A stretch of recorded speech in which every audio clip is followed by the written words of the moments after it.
ভাই হ্যাঁ আমি এত কথা বলে শুনুন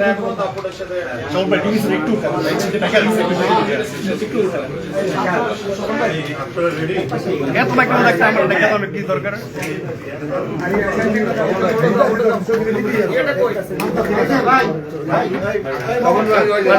এই ভাই ভাই ভাই ভাই মাথা নিচে বেকারটা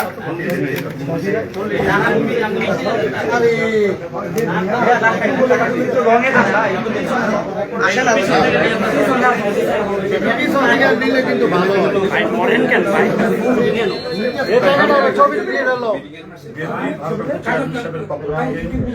চিকিৎসার জন্য সহযোগিতা করা খুবই সামান্য তবু ওই সহযোগিতা চেয়ারম্যান সাহেব শুনেই যে এটা করেছেন একটু ধীরে ধীরে চলে এসে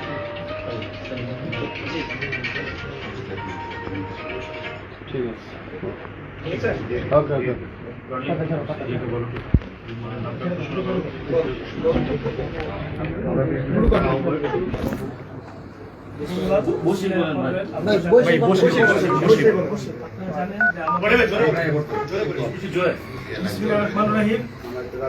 বাংলাদেশ জাতীয়তাবাদী দল বিএনপি আমাদের এশিয়া মহাদেশের সবচেয়ে জনপ্রিয় নেতা আমাদের সাংগঠনিক অভিভাবক যিনি কিনা আজকে আপনারা যার বাসায় এসেছেন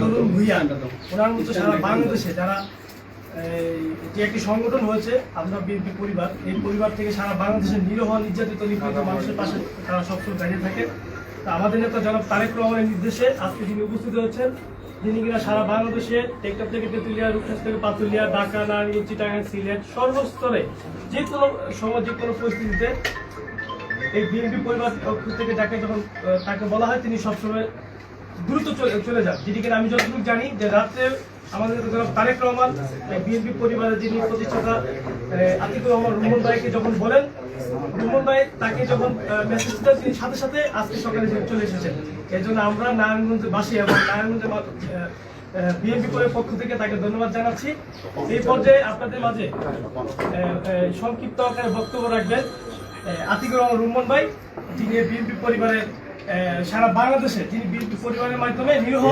নির্যাতিত নিপীড়িত মানুষের পাশে থেকে সহযোগিতা করে থাকেন আতিকুর রহমান ভাই আহ্বায়ক সিনিয়র সাংবাদিক আতিকুর রহমান রুমন ভাই। বিসমিল্লাহির রহমানির রহিম।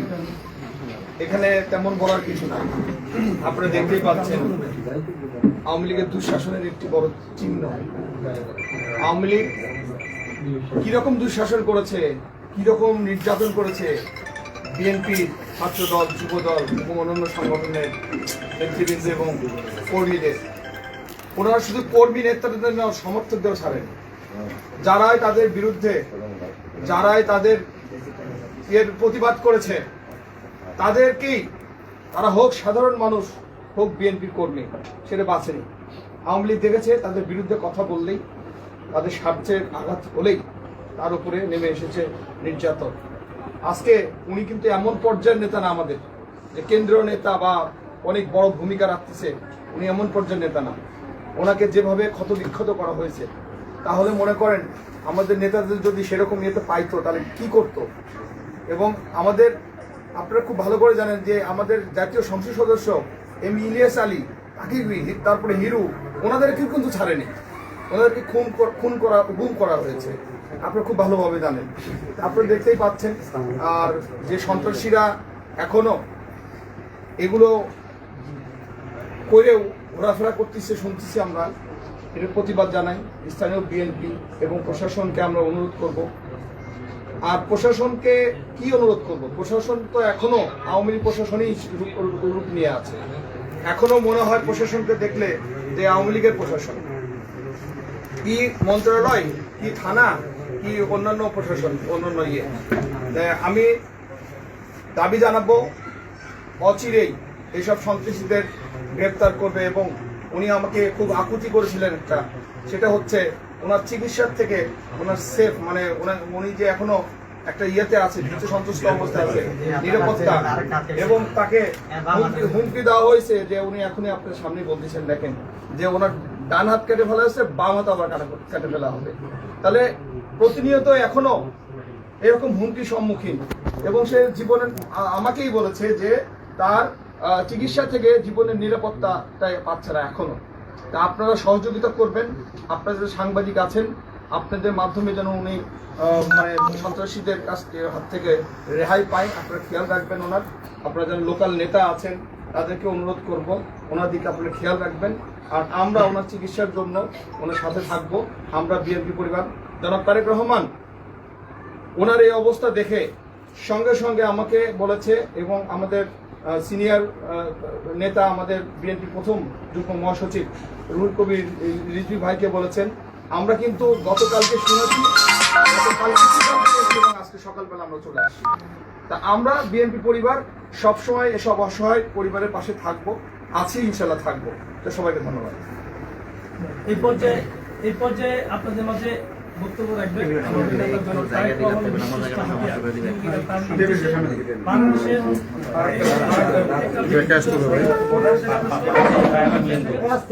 আমাদের সকলের প্রিয় নেতা জনাব রুহুল কবির রিজভী ভাই। এই পর্যায়ে আপনাদের মাঝে বক্তব্য রাখবেন।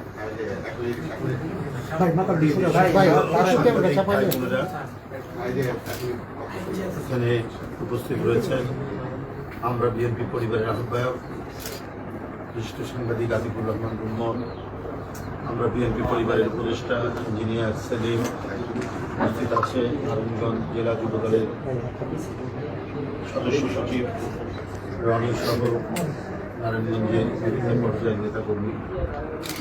সবাইকে ধন্যবাদ জানাচ্ছি যে তারা আমাদের এই আগমন করেছেন। বন্ধুরা, এখানে আতিকুর রহমান রুম্মন আপনাকে বলেছেন যে আজকের পরিবর্তিত পরিস্থিতিতে প্রতিটা মানুষ নিরাপত্তায় থাকা, এই নিরাপত্তা তৈরি করেছিলেন 16 বছর ধরে শেখ হাসিনা। গুম, খুন, বিচার বহির্ভূত হত্যা, এই তিনটা যেন মানে একটা রাষ্ট্রের দেহের মানে ভূষণ হয়ে গেছে, পোশাক হয়ে গেছে শেখ হাসিনার কারণে।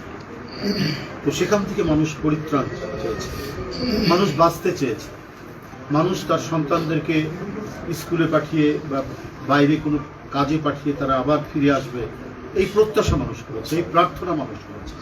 কিন্তু আজকে ডক্টর ইউনূস সাহেব যখন তত্ত্বাবধায়ক সরকারের প্রধান, তখন কেন আজও সমাজের মধ্যে অপরাধীরা, দুর্বৃত্তরা আজকে দাপিয়ে রয়েছে?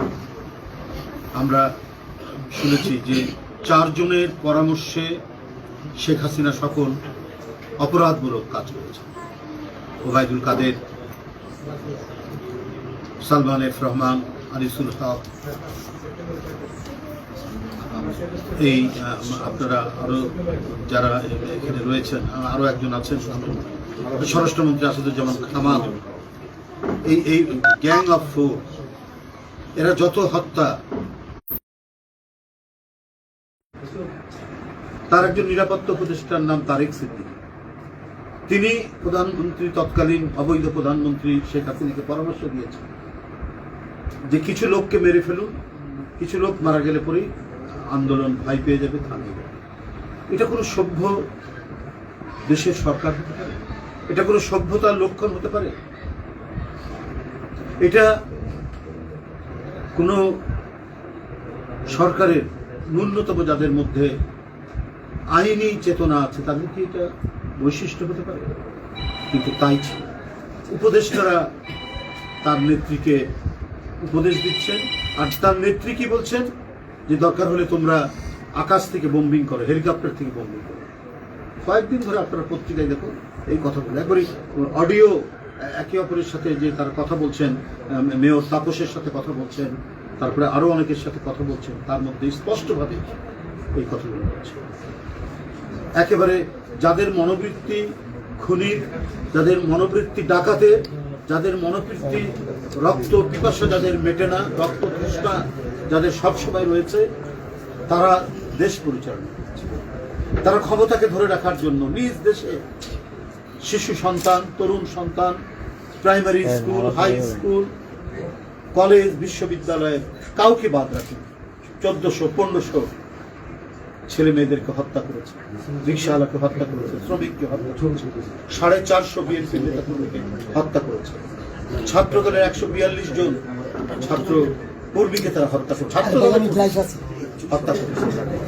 এই যে বিকট রক্ত পিপাসু মনোবৃত্তি নিয়ে শেখ হাসিনা দেশ পরিচালনা করছিলেন, সেখান থেকে মানুষ প্রত্যেকে ছটফট করছিল। গুমোট এক পরিস্থিতির মধ্যে মানুষ ছটফট করছে। সেই অবস্থা পুনরাবৃত্তিতে মানুষ চায় না। মানুষ তো 5ই আগস্ট থেকে একটু স্বস্তি পাচ্ছিল। তার আছে দোলন ভুইয়ার মতো একটি ছেলে, দলের একেবারে সামান্য একটা কর্মীর মতো, দলের একজন নিবেদিত প্রাণ কর্মীর মতো সে কাজ করত। নিরীহ ছেলে, এক ভাই বিদেশে থাকে, বোনদের বিয়ে হয়েছে, 2 বোনের বিয়ে হয়েছে, আর 2 বোন হয়েছে, একেবারে সামাজিক ভদ্র একটা পরিবার। সে কিছু অন্যায়ের প্রতিবাদ করেছে। এই কারণে ওই দোসরদের দুর্বৃত্তরা আজকে নানা প্রোটেকশনে সমাজের মধ্যে অপরাধ করে বেড়াচ্ছে। বালুমহল, পাথর তোলা, নানা কাজের মধ্যে এরা ইনভলভ। যে কথাটি এখানে আমরা বিএনপি পরিবারের আহ্বায়ক বলেছেন যে প্রশাসন এখানে নিশ্চুপ কেন? আজকে নারায়ণগঞ্জের পত্রপত্রিকায়, স্থানীয় পত্রপত্রিকায় তাদের ছবি সহ বেরিয়েছে এরা হচ্ছে দোলন ভুইয়াকে হত্যার উদ্দেশ্যে আঘাত করেছে। তারপরেও তারা এখনো হচ্ছে না, গ্রেপ্তার হচ্ছে না। তারা নাকি এখনো, আমি শুনেছি, এখনো তারা বিভিন্ন ধরনের অপকর্ম, বাড়িমহল, টালিমহল, এগুলোর সাথে তারা ইনভলভ আছে। তাহলে এখানে প্রশাসন ছোট জগন্নাথ হয়ে তারা থাকছেন। তার মানে কি?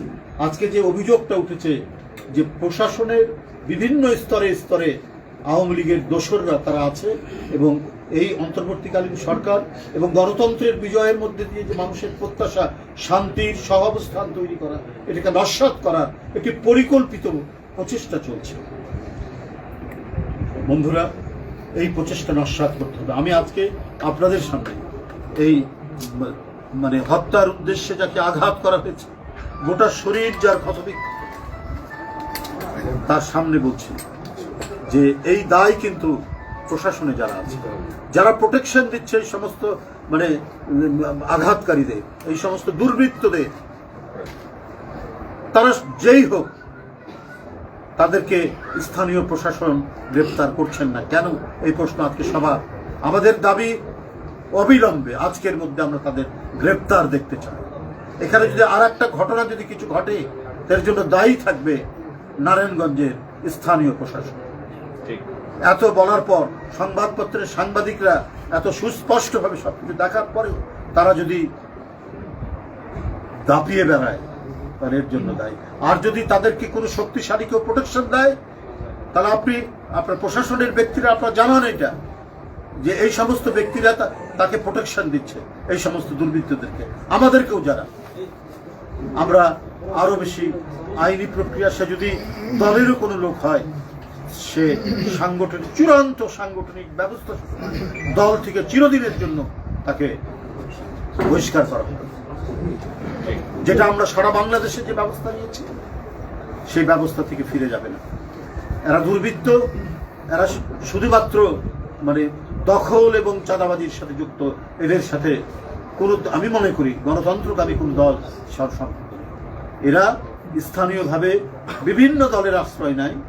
যেমন দোসরদের আশ্রয় থেকে তারা এই এলাকায় যে তাণ্ডব তৈরি করেছে, এখন কেউ কেউ হয়তো প্রোটেকশন দিতে পারে কোনো শক্তিশালী মহল বা ব্যক্তি, কিন্তু এটা ভেঙে চুরে তছনছ করে দেবে প্রশাসন।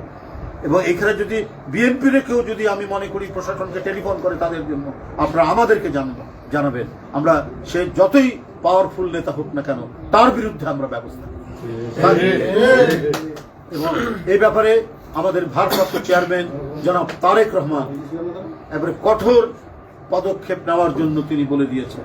সব সময় তিনি সতর্ক দৃষ্টি রাখছেন, কেউ রেহাই পাবে না যদি দলের কেউ এই ধরনের কোনো ঘটনার সাথে জড়িত থাকে। আজকে আমরা এসেছি, আমাদের ভারপ্রাপ্ত চেয়ারম্যান যে কথাটি এখানে বলেছেন যে সারা দেশে তিনি যারা আন্দোলনে গুলি খেয়েছেন, আহত হয়েছেন, পঙ্গুত্ব বরণ করেছেন, দৃষ্টিশক্তি হারিয়ে গেছে, যাদের পা হারিয়েছে, হাত হারিয়েছে, তাদের পাশে এই আমরা বিএনপি পরিবারকে দিয়ে দৌড়াচ্ছে। আতিকুর রহমান, রুবন এবং মিথুন, এরা সারা বাংলাদেশে দৌড়ে যাচ্ছে তারেক রহমানের পক্ষ থেকে তাদের সাথে দেখা করার জন্য। এইভাবে যারা দুষ্কৃতিকারীদের দ্বারা আহত হচ্ছেন, শুধু ও তো আমাদের দলের একজন নিবেদিত প্রাণ কর্মী বলে না, সাধারণ মানুষও যদি কেউ আক্রান্ত হচ্ছেন, আঘাতপ্রাপ্ত হচ্ছেন, অথবা এমনিও যদি কেউ দুরারোগ্য ব্যাধিতে আক্রান্ত হচ্ছেন, তার পাশেও ভারপ্রাপ্ত চেয়ারম্যান অত্যন্ত মানবিক তাড়নায় বিএনপি নেতাকর্মীদেরকে পাঠাচ্ছেন এবং বিশেষ একটি সংগঠন আমরা বিএনপি পরিবার তৈরি করেছেন এবং তাদের দিয়ে তিনি সেই কাজ করেছেন। আমরা তার নির্দেশে আজকে এখানে এসেছি এবং আমরা আমাদের দলের ভারপ্রাপ্ত চেয়ারম্যানের পক্ষ থেকে আমরা কিছু সহায়তা করে গেছি। এটা হয়তো যথেষ্ট নয়, তবে আমরা বিএনপি পরিবার এবং আমাদের দলের ভারপ্রাপ্ত চেয়ারম্যান সবসময় ওর সাথে থাকবে। আরও যদি কোনো কিছু প্রয়োজন হয় ও জানাবে, তার পরিবার জানাবে। এই ব্যাপারে আমরা বিএনপি পরিবার সব সময় তার পাশে থেকে তার জন্য কাজ করে যাবে, এটাই নির্দেশ আমাদের ভারপ্রাপ্ত চেয়ারম্যান তারেক রহমান। আপনাদের সকলকে ধন্যবাদ। খোদা হাফেজ। বর্তমান পরিস্থিতি বলেছে ইসলামী দলগুলো কি আর জন্য না, এটা আপনি আন্দোলন করছে?